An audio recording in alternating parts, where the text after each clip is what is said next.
Hello दोस्तों, स्वागत है आपका हमारे YouTube channel mission lecture UK 2025 पर। तो दोस्तों, आज की क्लास में बात करेंगे हम हिंदी के अंतर्गत प्रवक्ता एलटी की तैयारी कर रहे अभ्यर्थियों के लिए ये एक विशेष नोट्स जो हमारे छायावाद युग पर आधारित हैं। इससे पूर्व की क्लास में दोस्तों हमने भारतीय हिंदू युग द्विवेदी युग पर आधारित आपको शॉर्ट नोट्स आपको एक क्लास के माध्यम से प्रोवाइड कराए हैं।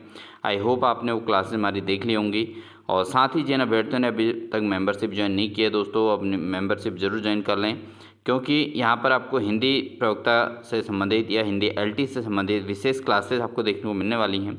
और ये क्लासेस लगातार चलती रहेंगी दोस्तों, इसलिए बिना स्किप किए पूरे क्लास को ज़रूर वॉच कीजिएगा और साथ ही मेंबरशिप आप ज्वाइन कर लीजिएगा। जिन अभ्यर्थियों ने चैनल को सब्सक्राइब नहीं किया अभी तक, सब्सक्राइब जरूर कर लीजिएगा दोस्तों। तो बात करते हैं दोस्तों छायावाद युग की। तो द्विवेदी युग के बाद 1900 से लेकर 1920 तक का समय द्विवेदी युग के नाम से जाना जाता है। लेकिन इसी युग में दोस्तों छायावाद युग की भी स्टार्टिंग देखने को मिली थी। तो छायावाद युग दोस्तों कब से स्टार्ट होता है? ये होता है 1918 से लेकर 1936 के बीच। ठीक है, तो 1918 से लेकर 1936 के बीच का समय जो है दोस्तों वो छायावाद युग के नाम से जाना जाता है। छायावाद के वास्तविक अर्थ को लेकर विद्वानों के अलग अलग मतभेद हैं दोस्तों, क्योंकि बहुत सारे जो विद्वान हैं इसको, जैसे मुकुटधर पांडेय हैं दोस्तों। ठीक है, छायावाद के अर्थ को मुकुटधर पांडेय जो हैं उन्होंने रहस्यवाद का नाम दिया है। सुशील कुमार ने इसको अस्पष्टता, ठीक है, और महावीर प्रसाद द्विवेदी ने इसको अन्योक्ति पद्धति के नाम से इसको नवाजा है। साथ ही जो रामचंद्र शुक्ल हैं दोस्तों हिंदी के, उन्होंने इसको शैली वैचित्र्य और नंद दुलारे वाजपेयी जो हैं ये साहित्यकार हैं, तो इन्होंने भी आध्यात्मिक छाया का भान, ठीक है, और इसको जो है साथ ही डॉक्टर नगेंद्र ने, उन्होंने इसको स्थूल के प्रति सूक्ष्म का विद्रोह इन्होंने बताया है। ठीक है दोस्तों, तो ये क्वेश्चन आया भी है, स्थूल से के प्रति सूक्ष्म का विद्रोह किसने छायावाद को कहा है? वो कहा है डॉक्टर नगेंद्र ने। तो दोस्तों इसमें छायावाद युग को लेकर अलग अलग विद्वानों के अलग अलग मतभेद हैं और उन्होंने अलग अलग नामों से इसको पुकारा है। तो इम्पोर्टेंट ये फैक्ट बनता है कि एग्ज़ाम में पूछा जा सकता है कि किस साहित्यकार ने छायावाद युग को रहस्यवाद कहा है, तो वह है मुकुटधर पांडेय। और साथ ही अस्पष्टता का युग किसने कहा है? सुशील कुमार ने कहा है। अन्योक्ति पद्धति किसने कहा है? महावीर प्रसाद द्विवेदी ने छायावाद युग को अन्योक्ति पद्धति के नाम से कहा है। इसके अलावा अगर हम बात करें शैली वैचित्र्य किन्होंने कहा है? ये रामचंद्र शुक्ल ने इसको शैली वैचित्र्य के नाम से कहा है। साथ ही दोस्तों आध्यात्मिक छाया का भान किसने कहा है? इसको नंद दुलारे वाजपेयी ने। और स्थूल के प्रति सूक्ष्म का विद्रोह जो बताया गया है वो डॉक्टर नगेंद्र के द्वारा बताया गया है। तो चूंकि छायावाद में काफ़ी सारे परिवर्तन देखने को मिले दोस्तों, तो उसी के आधार पर छायावाद युग को इतने नामों से पुकारा जाता है। अब बात करते हैं दोस्तों नामवर सिंह, जो हिंदी के प्रसिद्ध काव्य शास्त्री रहे हैं और इन्होंने काव्य रचनाएं की हैं। तो इन्होंने छायावाद को समझाते हुए कहा है कि छायावाद शब्द का अर्थ चाहे जो हो, परंतु व्यवहारिक दृष्टि से यह प्रसाद, निराला, जयशंकर प्रसाद हो गए, निराला हो गए, पंत हो गए, महादेवी वर्मा की उन समस्त कविताओं का द्योतक है जो 1918 से लेकर 1936 में ईस्वी तक उच्छ्वास से युगांत तक लिखी गई। ठीक है, तो ये मानते हैं कि ये एक ऐसा समय रहा है छायावाद, इसका अर्थ चाहे अलग अलग विद्वान चाहे कुछ भी कहें, लेकिन ये क्या है कि जयशंकर प्रसाद के हो गए, निराला हो गए, पंत हो गए और साथ ही महादेवी वर्मा हो गए, तो इनके जो है समस्त कविताओं का एक द्योतक इन्होंने इसको माना है इस समय को। ठीक है, और 1918 ईस्वी से लेकर 1936 ईस्वी तक के समय को इन्होंने उच्छ्वास और युगांत तक की कथा इन्होंने इसको मान रखा है। तो बहुत इम्पोर्टेंस इन्होंने अपने उसमें दिया है, शब्दों में इसको दे रखा है कि ये एक बहुत क्रूशियल टाइम था हिंदी साहित्य के अंतर्गत का, जहाँ पर जो है छायावाद ने अपनी एक अच्छी पहचान बनाई और इस समय की जो रचनाएं हैं वो काफ़ी प्रसिद्धि प्राप्त हैं और प्रकृति प्रेमी रचनाएं इसके अंतर्गत ज़्यादा देखने को मिलती हैं। जैसे सुमित्रानंद पंत की रचनाएं हैं दोस्तों। ठीक है, तो ये प्रकृति प्रेम पर आधारित इनकी रचनाएं हैं, इनके द्वारा लिखी गई हैं। तो ये नामवर सिंह ने अपने शब्दों में कहा है कि छायावाद का अर्थ चाहे जो भी हो, लेकिन ये प्रसाद निराला पंत और महादेवी वर्मा की समस्त कविताओं का द्योतक इस युग को इन्होंने माना है। सामान्य तौर पर किसी कविता के भावों की छाया यदि कहीं अन्यत्र जाकर पड़े तो वो छायावादी कविता के अंतर्गत होती है। ठीक है, तो जो कविता के अंतर्गत जो भाव होते हैं, ठीक है, जो कोई भी रचना होती है और उसके अंदर क्या भाव व्यक्त किए जा रहे हैं, क्या भाव उसके अंदर हैं, उन भावों को प्रदर्शित करने का काम जो है छायावादी रचनाओं के रचनाकारों के द्वारा किया गया है। और उनकी रचनाएं जो हैं, उनकी जो कविताएं हैं दोस्तों, उसमें छायावाद का पूरी तरीके से वर्णन देखने को मिलता है। यानी कि उदाहरण के तौर पर अगर हम बात करें कि पंत की जो पंक्तियां देखी जा सकती हैं, उसमें कहा तो जा रहा है कि छाह के बारे में, लेकिन अर्थ निकल रहा है नारी स्वातंत्र्य संबंधी। जैसे ये दिया है, कहो कौन तुम दमयंती सी, इस तरु के नीचे सोई, आहाँ तुम्हें भी त्याग गया क्या, अली नल सा निष्ठुर कोई। ठीक है, तो इन वाक्यों में, इस वाक्य में कहीं न कहीं जो है छायावाद की जो है पुट इसमें देखने को मिल रहा है। तो ये इनका कहना है। बढ़ते हैं आगे। अब बात करते हैं दोस्तों मेनली कि छायावाद की प्रमुख विशेषताएं क्या क्या हैं। तो छायावाद युग जो है दोस्तों, इसकी प्रमुख विशेषताएं क्या हैं। एक तो यहाँ पे आत्माभिव्यक्ति और जैसे मैं शैली या उत्तम पुरुष शैली का इसमें वर्णन देखने को मिलता है। ठीक है, दूसरा इसमें क्या है कि आत्मविस्तार या सामाजिक रूढ़ियों से मुक्ति इसमें देखने को मिलती है। और इस युग में क्या होता है, प्रकृति प्रेम देखने को मिलता है। मेनली इसमें प्रकृति प्रेम प्रदर्शित हो रहा है। और साथ ही अगर बात करें तो छायावाद युग की जो रचनाएं हैं दोस्तों, इसमें नारी प्रेम और उनकी मुक्ति का स्वर देखने को मिलता है। ठीक है, क्योंकि नारियों का जो शोषण उस समय के स्थिति में होता था, उसको इन्होंने काव्य रचनाओं के माध्यम से प्रदर्शित किया और जो समाज में काव्य के तौर पर गई, ठीक है, रचनाओं के तौर पर गई, और उन काव्य रचनाओं के आधार पर ही समाज में सुधार देखने को मिला।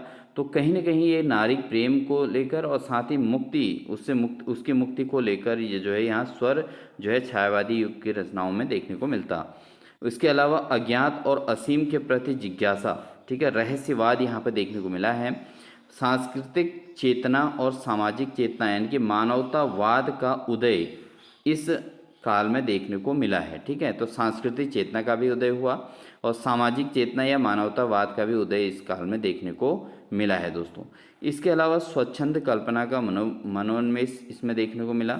ठीक है, तो जो भी चीज़ें रचनाएं हुई वो एक स्वच्छंद कल्पना थी, यानी कि कवि के द्वारा, कवि के मन में जो विचार आ रहे थे उन विचारों को अभिव्यक्त किया गया कवि के द्वारा, और स्वच्छंद मन से, ठीक है, निर्भीक होकर, निश्चिंत होकर, ठीक है, उन्होंने अपने रचनाओं में इन चीज़ों को पिरोआ है, अपनी बातों को रखा है। तो कहीं न कहीं वो चीज़ें एक स्वच्छंद कल्पना को मनोन्वेष करती हैं। तो ये जो है छायावाद के अंतर्गत देखने को मिलता है। इसके अलावा विविध काव्य रूपों का प्रयोग इस युग के अंतर्गत हुआ था। जैसे काव्य रूपों के अंतर्गत जो है अलग अलग प्रकार के काव्य रूप देखने को मिले थे, यानी कि रचनाओं में विभिन्नता बहुत देखी गई थी। ठीक है, अलग अलग प्रकार की रचनाएं इस युग में हुई थी। ठीक है, तो ये सारी चीज़ें जो है विविधता का इसमें प्रमाण देखने को मिलता है छायावाद युग के अंतर्गत। और अज्ञात और असीम के प्रति जो जिज्ञासा थी, ये भी इसमें देखने को मिला था। नारी प्रेम और उसके मुक्ति का स्वर इसके अंतर्गत देखने को मिला था। तो ये मुख्य इसकी विशेषताओं के अंतर्गत आता है दोस्तों, जो छायावाद युग के अंतर्गत की प्रमुख विशेषताओं के तौर पे जाने जाती हैं। इसके अलावा इसमें काव्य भाषा, ललित, लवंगी, कोमल, कांत, पदावली वाली भाषा का प्रयोग किया गया था। ठीक है, तो काव्य भाषा जो थी, एक तो ललित लवंगी थी और कोमल रचनाओं का इसमें वो था। पदावली की जो भाषा थी बहुत सरल रही थी, सरल और सुमधुर। ठीक है, तो जहाँ पर कवि को पढ़ने में सरलता रहे और उसके अर्थ जानने में बहुत आसानी रहे, तो ऐसे शब्दों का उसमें प्रयोग किया गया था। तो काव्य की भाषा को लेकर भी कोई कठिनाई देखने को नहीं मिली थी। इसके अलावा इसमें मुक्त छंद का प्रयोग किया गया था। इनकी जो छायावादी युग था, छायावादी युग की जो रचनाएं थी दोस्तों, उसमें किसका प्रयोग किया गया था, मुक्त छंद का प्रयोग किया गया था। इसके अलावा प्रकृति संबंधी बिंबों की बहुलता इसमें देखने को मिली थी, यानी कि एक नेचर से रिलेट जो चीज़ें हो रही थी, प्रकृति बहुलता से संबंधित जो कार्य हो रहे थे, तो वो सारे के सारे छायावाद युग के अंतर्गत देखने को मिला था। इसीलिए छायावाद को प्रकृति प्रेम के युग के नाम से भी जाना जाता है दोस्तों, ठीक है। तो इस चीज़ का भी आपने ध्यान देना है कि प्रकृति प्रेम से संबंधित अगर कोई रचना आती है और ये किस युग की है, अगर ऐसा एग्जाम में पूछा जाता है तो आपको पता होना चाहिए कि छायावाद युग में ही प्रकृति प्रेम से संबंधित ज़्यादा रचनाएं देखने को मिली थी। साथ ही इस युग में भारतीय अलंकारों के साथ साथ अंग्रेजी साहित्य के मानवीकरण व विशेषण विपर्य अलंकारों का विपुल प्रयोग किया गया था। तो यानी कि यहाँ पर दोस्तों क्या हुआ था कि अंग्रेजी साहित्य जो था उसमें जो मानवीकरण की स्थिति थी और जो उसमें विशेष उस काल के जो साहित्य था उसमें जो विशेषताएं थी उनको भी इस छायावाद युग की रचनाओं के अंतर्गत समाहित किया गया था, ठीक है। तो ये मेन चीज़ इसमें रखी गई थी, ठीक है। तो अंग्रेजी साहित्य जो था उसको भी उसके अंतर्गत जो मानवीकरण की जो स्थिति थी उसको प्रदर्शित किया गया था छायावाद युग के रचनाओं के अंतर्गत। अगर हम बात करें दोस्तों छायावाद के जो कवि थे, कवि कौन से, इनको चाष्टु कहा जाता है, चातुष्ट, ठीक है। चातुष्ट जो कवि थे कौन कौन थे, एक तो प्रसाद, इसके अलावा निराला, पंत और महादेवी वर्मा, ठीक है। तो ये जो है छायावाद के कवि चातुष्ट के नाम से जाने जाते हैं। प्रसाद, इसको याद रखिएगा, कवि चातुष्ट में किसका नाम है, प्रसाद हैं, निराला हैं, पंत हैं और महादेवी हैं, ठीक है दोस्तों। ये आप नोट कर लीजिएगा, इम्पोर्टेंट है। इसके अलावा छायावादी काव्य में प्रसाद ने यदि प्रकृति को मिलाया, निराला ने मुक्तक छंद को दिया, पंत ने शब्दों को खराट और पर चढ़ाकर सुडौल और सरस बनाया, तो महादेवी ने उन्हें उनमें प्राण डाले। तो देखिए इसमें इन चारों का, इसीलिए इनको चातुष्ट कहा जाता है। छायावाद युग के चातुष्ट कौन कौन है, प्रसाद हैं, निराला हैं, पंत हैं और महादेवी हैं, ठीक है। तो इन्होंने जो है इनमें छायावाद में जैसे प्रसाद हैं, प्रसाद ने क्या किया, जयशंकर प्रसाद ने प्रकृति प्रेम पर आधारित रचनाएं की थी। क्या की थी, प्रकृति प्रेम पर आधारित रचनाएं की थी। तो निराला ने इनको क्या रखा, मुक्तक छंद, अपने काव्य के अंतर्गत मुक्तक छंद को महत्व दिया। इसके अलावा जो पंत ने अपने जो रचनाएं थी उनमें क्या किया कि भाषा को सरल और सरस बनाया, ठीक है। जो रचनाएं थी उनको सरल और सरस भाषा में इन्होंने महत्व दिया और उसको जो है ऐसा बनाया कि कवि उसको पढ़े तो उसके अर्थ को जान सके और उससे उसको प्रकृति के साथ रिलेट कर सके। इसके अलावा जो महादेवी हैं, महादेवी ने भी क्या किया, इन रचनाओं के अंतर्गत प्राण डाले, यानी कि एक ऐसी रचनाएं बनाए कि जिनको जो है छायावाद युग के बाद पढ़ने वाले लोगों के द्वारा काफ़ी सराहना देखने को मिली है। आगे हम बात करें तो दोस्तों छायावाद को हिंदी साहित्य में भक्ति काव्य के बाद स्थान दिया जाता है। तो जो हिंदी साहित्य के अंतर्गत भक्ति काव्य के अगर हम बात करें तो भक्ति काव्य से मिलता जुलता जो साहित्य है वो छायावाद से संबंधित है, क्योंकि यहाँ पर मानवतावाद के उदय को भी महत्व दिया गया था। साथ ही भक्ति भावना से ओतप्रोत भी यहाँ की रचनाएं थी छायावाद युग की, ठीक है। तो इनमें इसलिए भक्ति काव्य की जो रचनाएं थी वो तो विशेष तौर पर भक्ति के लिए बनाई गई थी, लेकिन यहाँ पर रचना और यहाँ पर जो रचनाएं होती वो प्रकृति प्रेम पर आधारित थी। और साथ ही इन रचनाओं के अंतर्गत दोस्तों मानवीकरण को भी महत्व दिया गया था, यानी कि मानव सभ्यता से संबंधित, और साथ ही इसमें मानव के प्रति एक मानव तथा प्रत्येक जीव के प्रति एक सहानुभूति, ठीक है, यहाँ पर देखने को मिली थी, ठीक है। तो इसलिए ये साहित्य जो है भक्ति काव्य के बाद अगला स्थान छायावादी युग की साहित्य का ही आता है। आगे बात करते हैं प्रसाद की जो प्रथम काव्य कृति है वो है उर्वशी। दोस्तों 1909 में उर्वशी जो रचना आई थी वो प्रसाद, जयशंकर प्रसाद की प्रथम काव्य थी और ये जो है उर्वशी के नाम से प्रसिद्ध है। बहुत इंपॉर्टेंट है, ये क्वेश्चन रहता है कि उर्वशी की रचना किसके द्वारा थी, किस काव्य कार की कृति है, तो प्रसाद की कृति है और 1909 में इसके अलावा प्रसाद की जो प्रथम छायावादी काव्य कृति है वो कौन सी है, झरना, ठीक है। तो ये प्रसाद की प्रथम छायावादी काव्य कृति क्या है, झरना है, ये 1918 ईस्वी में हुई। इसके अलावा प्रसाद के अंतिम जो काव्य कृति है दोस्तों कौन सी है, वो कामायनी है। कामायनी जो सर्वाधिक प्रसिद्ध काव्य कृति है, ठीक है। तो ये अंतिम काव्य कृति है कामायनी, 1937 ईस्वी में ये जो है इसकी रचना हुई थी, ठीक है। ये कामायनी जो काव्य है प्रसाद की ये इम्पोर्टेंट भी है, ठीक है, 1937 में, और ये सबसे ज़्यादा प्रसिद्ध काव्य कृति है। कामायनी जो रचना है दोस्तों, इसके जो पात्र हैं वो कौन कौन है? एक तो मनु हैं, श्रद्धा हैं और ईड़ा हैं। ठीक है, आपने हिंदी के अंतर्गत पढ़ा होगा मनु, श्रद्धा और ईड़ा, ये पात्र के तौर पे हैं। हिंदी साहित्य के अंतर्गत ये पात्र हैं। और ये किस काव्यखंड के पात्र हैं? ये हैं कामायनी। ठीक है, कामायनी जो जयशंकर प्रसाद की है। तो ये जो है इसके पात्र रहे हैं मनु, श्रद्धा और ईड़ा। तो इसमें पेपर में पूछा जाता है कि हिंदी काव्य साहित्य के अंतर्गत जो है ईड़ा किस काव्य रचना के पात्र रहे है? तो यहाँ पर ईड़ा जो है वो कामायनी के पात्र है। मनु भी किसके हैं? कामायनी की। श्रद्धा किसकी है? कामायनी की। इसके अलावा पंत की जो प्रथम छायावादी काव्य कृति है वो कौन से? उच्छ्वास। ठीक है, तो प्रकृति प्रेमी ये रहे हैं, तो इन्होंने उच्छ्वास और निश्वास इस पर आधारित रचनाएं की हैं। तो इनकी प्रथम जो काव्य कृति है वो कौन सी है? उच्छ्वास है। और कब आई थी? 1918 में।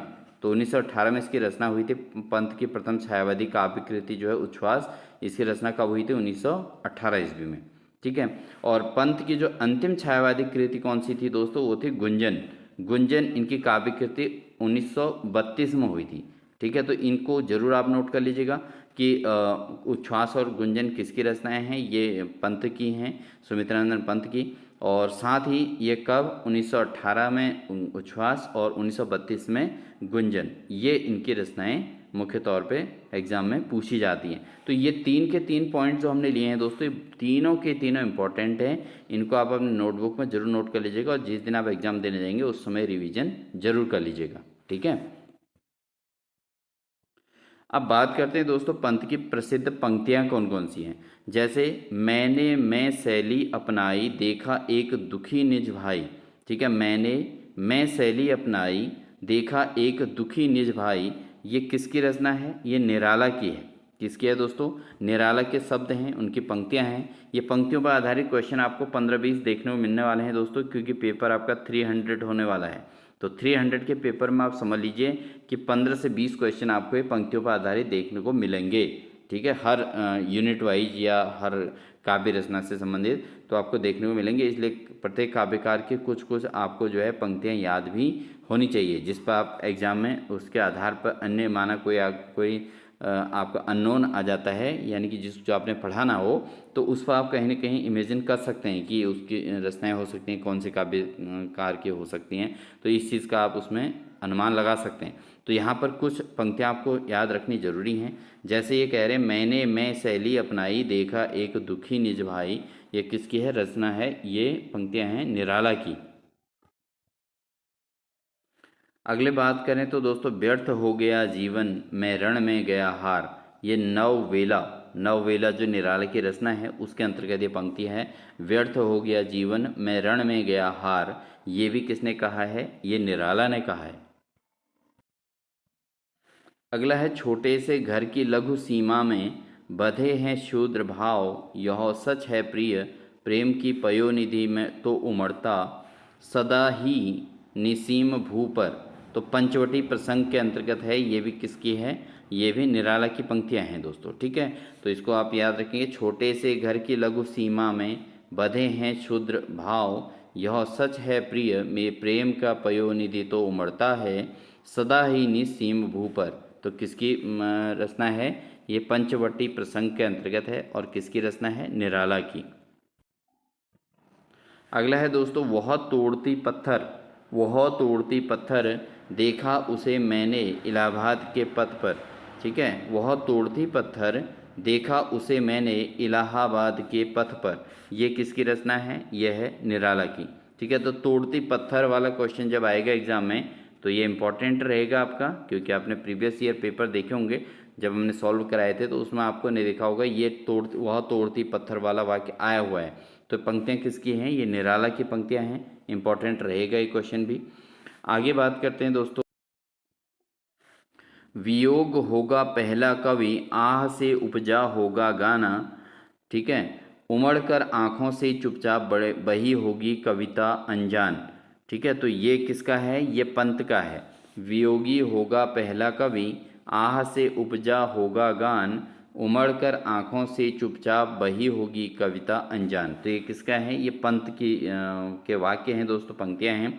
अगला है विजय वन वल्लरी पर सोती थी सुहाग भरी, स्नेह स्वप्न मग्न अमल कोमल तन तरुणी, जूही की कली दृग्बंध किए शिथिल पत्रांग। तो जूही की कली वाली जो रचना है दोस्तों, इसी में ये निराला ने अपनी बात कही है। तो विजय वन वल्लरी पर सोती थी सुहाग भरी। तो ये किसकी पंक्तियां हैं? ये हैं निराला की। अगला है खुल गए छंद के बंध। खुल गए छंद के बंध प्रास के रजत पास।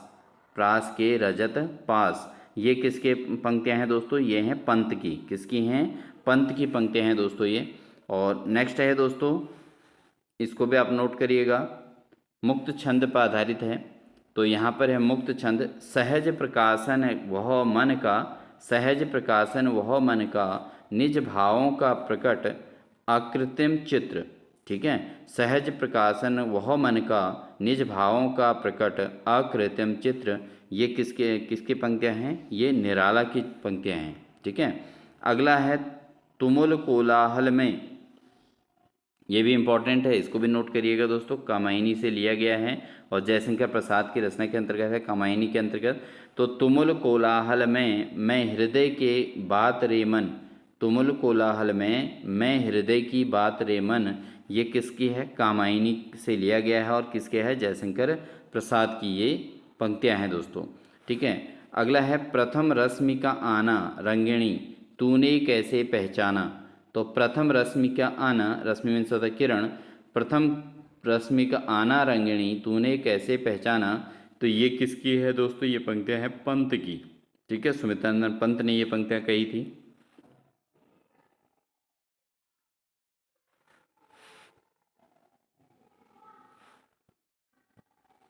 अगले बात करें तो दोस्तों यह है, जो घनीभूत पीड़ा थी मस्तक में स्मृति सी छाई। जो घनीभूत पीड़ा थी मस्तक में स्मृति सी छाई, दुर्दिन में आंसू बनकर वह आज बरसने आई। दुर्दिन में आंसू बनकर वह आज बरसने आई। तो ये आंसू जो जयशंकर प्रसाद की रचना है आंसू, तो वहाँ उसमें से लिया गया है ये। जो घनीभूत पीड़ा थी मस्तक में स्मृति सी छाई, दुर्दिन में आंसू बनकर वह आज बरसने आई। तो ये आंसू से लिया गया है और जयशंकर प्रसाद की ये रचना है दोस्तों। ठीक है, अगला है दोस्तों, बांधो न नाव इस ठाव बधू, पूछेगा सारा गांव बधू। ठीक है, तो ये क्या है? बांधो न नाव इस ठाव बंधु और पूछेगा सारा गांव बंधु, ये किसका है? ये निराला की पंक्तियां हैं दोस्तों और ये भी इम्पोर्टेंट है, इसको भी नोट कीजिएगा। तो ये आपके इम्पोर्टेंट पंक्तियां थी दोस्तों। हालांकि छायावाद युग में बहुत सारी पंक्तियां ऐसी हैं जो काफ़ी आपके लिए एग्ज़ाम के लिए हेल्पफुल हो सकती हैं, बट उसमें से भी हमने कुछ सेलेक्टेड पंक्तियां लिए हैं जो बहुत ज़्यादा इंपॉर्टेंट है, यानी कि प्रीवियस पेपर्स में आए हुए हैं, उन पर हमने ज़्यादा फोकस किया है दोस्तों। इसलिए आप इनको नोट करिएगा और साथ ही इन नोट्स को अपने नोटबुक में ज़रूर तैयार कर लीजिएगा, क्योंकि आपको एग्ज़ाम में काफ़ी हेल्प देखने को मिलेगी। तो ये थी हमारे आज की क्लास दोस्तों, जिसमें हमने छायावादी युग के आपको बेसिक चीज़ें बताई, छायावादी युग की स्टार्टिंग यहाँ पे किया और साथ ही इसकी रचनाएं और इन पर आधारित चर्चा की। तो मिलते हैं आपको नेक्स्ट क्लास में, तब तक के लिए wish you all the best.